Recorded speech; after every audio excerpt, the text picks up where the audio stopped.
नमस्कार दोस्तों। आज की वीडियो में हम उन कारणों की पड़ताल करेंगे जिनके आधार पर बांग्लादेश आज दक्षिण एशियाई देशों में एक आर्थिक रूप से संपन्न राष्ट्र के रूप में उभरा है, और साथ में ये भी देखेंगे भारत को इससे क्या सबक लेने की आवश्यकता है।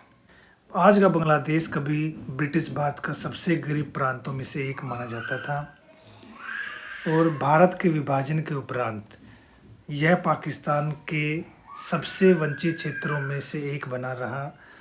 इसने 1970 के दशक में मानव इतिहास का सबसे भयानक चक्रवात में से एक का सामना किया, जिसमें लगभग 5 लाख लोगों की जान गई और व्यापक जान माल की हानि हुई। फिर 1971 में अपने अस्तित्व के लिए मुक्ति संघर्ष किया, लगातार प्रत्याकालों का सामना किया, राजनीतिक तख्ता पलट हुआ है, राजनीतिक हत्या का दौर चला, प्राकृतिक आपदाओं की मार बार बार पड़ी। लेकिन इन सब समस्याओं का सामना करते हुए आज बांग्लादेश दक्षिण एशिया में सबसे तेज़ी से विकसित होती अर्थव्यवस्था में से एक है। प्रति व्यक्ति आय में तो यह 2020 में भारत से भी आगे निकल गया है, जिसके चलते यह न्यू एशियन टाइगर के रूप में उभरा है। बांग्लादेश की आर्थिक सफलता के पीछे कोई रहस्य नहीं, बल्कि रेडीमेड गारमेंट्स के निर्यात पर इसका बल देना है। जैसा हम जानते हैं, बांग्लादेश से पहले ब्रिटेन, अमेरिका, जापान तथा चीन के आर्थिक विकास का भी आधार रेडीमेड गारमेंट सेक्टर ही रहा है। जैसा हम जानते हैं, पहले औद्योगिक क्रांति में सूती कपड़े उद्योग पर ही ध्यान दिया गया था। दोस्तों, इस ग्राफ के माध्यम से हम देखेंगे female workforce participation rate Bangladesh में जहां लगभग 35% है, तो वहीं भारत में 20% से भी कम है, जो दिखाती है श्रम बल में महिलाओं की भागीदारी, जिससे भारत को सीख लेने की आवश्यकता है अपने आर्थिक विकास में। दोस्तों, रेडीमेड गारमेंट सेक्टर बांग्लादेश में लगभग 50 लाख रोजगार सृजित करता है, जिसमें से लगभग 30 लाख सीधे महिलाओं को रोजगार मिला है, जिससे उनका आर्थिक सशक्तिकरण हुआ है। बांग्लादेश के कुल निर्यात में इस सेक्टर की लगभग 80% भागीदारी है। चीन का लो एंड मैन्युफैक्चरिंग सेक्टर से हाई एंड प्रोडक्ट्स की तरफ बढ़ना भी बांग्लादेश के लिए फ़ायदेमंद रहा है, क्योंकि चीन अब इंजीनियर गुड्स, इलेक्ट्रॉनिक्स तथा ऑटोमोबाइल सेक्टर के निर्यात पर ज़्यादा जोर देता है। लेकिन हाल के दिनों में बांग्लादेश में बढ़ता इस्लामी कट्टरवाद तथा उसका लिस्ट डेवलप कंट्री की सूची से भविष्य में हटना चिंता का कारण बन सकता है, जिसके चलते बांग्लादेश को अपने निर्यात क्षेत्र में विविधता बढ़ाने की आवश्यकता है। तो दोस्तों, बांग्लादेश की संक्षिप्त हिस्ट्री को समझते हैं और उन कारणों की भी पड़ताल करेंगे कि जिनके चलते बांग्लादेश आज एक आर्थिक रूप से उभरता हुआ राष्ट्र बना है। दोस्तों, विभाजन से पहले भारत, बांग्लादेश और पाकिस्तान एक ही राष्ट्र थे, लेकिन पार्टीशन के बाद 1947 में इंडिया और पाकिस्तान नाम से 2 राज्यों का गठन हुआ, और पाकिस्तान के 2 हिस्से हुए, West Pakistan, East Pakistan. East Pakistan ही 1971 में जाके बांग्लादेश बना। दोस्तों, विभाजन के फलस्वरूप लगभग 1.5 करोड़ लोगों को अपने घर से बेघर होना पड़ा, और सांप्रदायिक उन्माद के चलते लगभग 30 लाख लोगों को अपनी जान देनी पड़ी।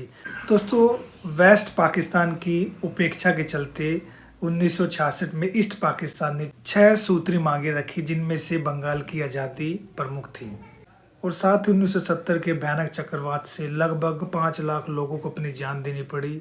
और इतनी ज़्यादा बीबीसी का चलते हुए भी वेस्ट पाकिस्तान की तरफ से कोई कारगर मदद नहीं की गई, जिससे कि लोगों में काफ़ी रोष था, और तत्कालीन ईस्ट पाकिस्तान के प्रमुख नेता शेख मुजीबुर रहमान ने इसका खुलकर विरोध किया और वेस्ट पाकिस्तान से आज़ादी की घोषणा की, जिसके जवाब में पाकिस्तान ने ऑपरेशन सर्चलाइट की शुरुआत की। भारत ने इस परिस्थिति से परेशान होकर अंतर्राष्ट्रीय समुदाय से अपील की, लेकिन उसका कोई असर न होने के चलते भारत ने बांग्लादेश की आज़ादी के लिए हस्तक्षेप किया, और 1971 में बांग्लादेश नाम से एक नए राष्ट्र का निर्माण हुआ।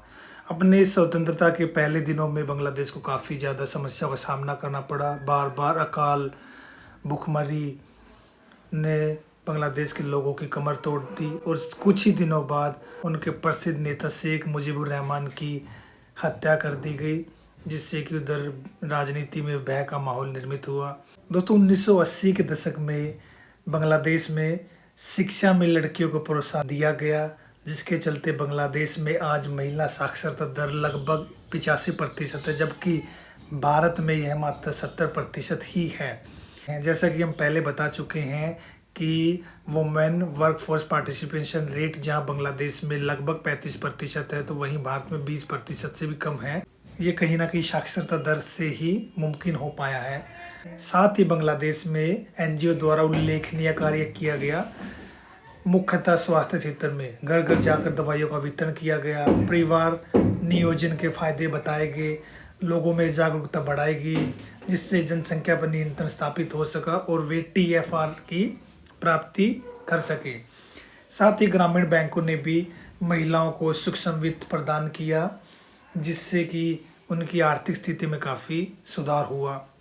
जैसा हम देख सकते हैं कि एनजीओ द्वारा घर घर जाके लोगों में जागरूकता फैलाई गई, कैंपेन चलाई गई। और साथ में ये भी एक अचरज की बात है कि भारत की रेडीमेड सेक्टर के बिग टाइकून भी अपना इंडस्ट्रियल बेस बांग्लादेश में बनाए हुए हैं।